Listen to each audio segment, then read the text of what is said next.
दोस्तों, अगर आप भी किसी का झूठा खाते हैं या किसी को अपना झूठा खिलाते हैं तो यहाँ थोड़ा सा सावधान होने की बेहद ज़रूरत है।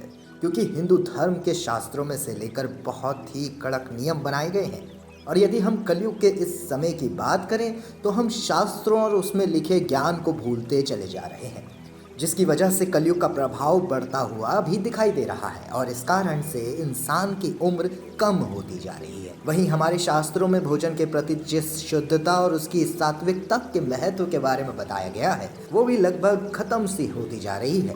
क्योंकि आज के समय में हम मानने लगे हैं कि झूठा खाने से आपस में प्यार बढ़ता है। वहीं दोस्तों, हमारे ऋग्वेद में खाना बनाने से लेकर रसोई में जाने तक और भोजन को परोसने से लेकर भोजन खाने तक के नियमों के बारे में बताया गया है। साथ ही ये भी बताया गया है कि कैसे शुद्धता और सात्विकता का पालन करना चाहिए। इससे इंसान की उम्र लंबी होती है। हम सभी ने सुना है कि प्राचीन काल में तपस्वी 100 साल से भी ज्यादा की उम्र तक जीवित रहते थे और इसके पीछे का कारण शास्त्र में बनाए गए नियमों का पालन करना है। वहीं पाक शास्त्र में भोजन को केवल खाने की वस्तु के रूप में नहीं देखा जाता, उसमें अन्न को परब्रह्म माना गया है।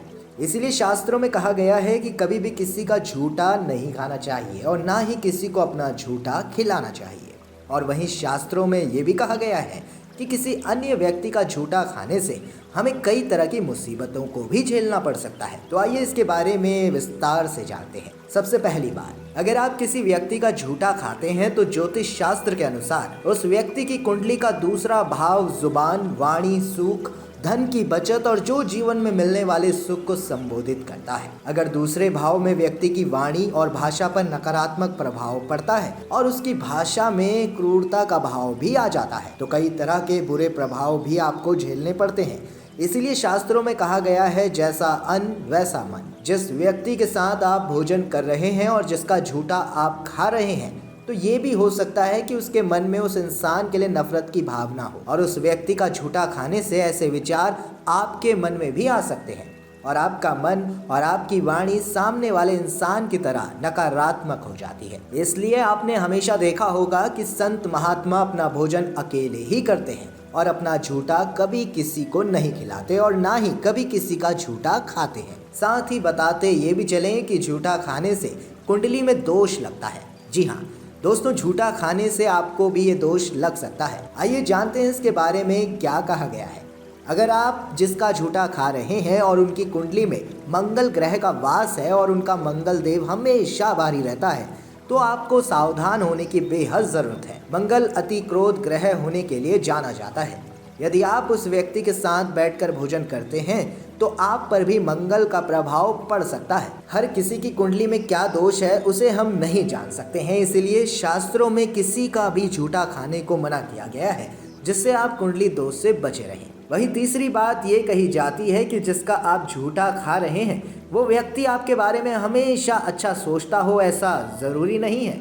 कई बार तंत्र विद्या और काले जादू की मदद से आपके खाने में ऐसा कुछ मिला दिया जाता है जिससे आप उनके वश में आ जाते हो। और इसके साथ ही आपने ये भी देखा होगा कि व्यक्ति का स्वभाव और उसकी बोली अचानक से बदल जाती है और वो अपने होश में नहीं रहता है। उस पर सामने वाले का वशीकरण काम करता है। ऐसे में कई लोग आपसे गलत काम भी करवा सकते हैं। इसलिए कभी किसी का झूठा ना खाएं। दोस्तों, हमारा विज्ञान भी झूठा खाने को मना करता है और वैज्ञानिकों का ये भी कहना है कि झूठा खाने के कई नुकसान भी होते हैं। इससे रोग फैलने की आशंका बनी रहती है। साथ ही हर किसी का खाना बनाने का तरीका भी अलग अलग होता है। कई लोग खाना बनाते हैं और खाते समय साफ सफाई का ध्यान बिल्कुल भी नहीं रखते, जिससे कई तरह की बीमारियां भी हो सकती हैं। इसीलिए किसी का भी झूठा खाने से बचना चाहिए। आपको ये जानकारी कैसी लगी हमें कमेंट करके ज़रूर बताइएगा। साथ ही वीडियो को लाइक और ज़्यादा से ज़्यादा शेयर करना बिल्कुल भी ना भूलिएगा।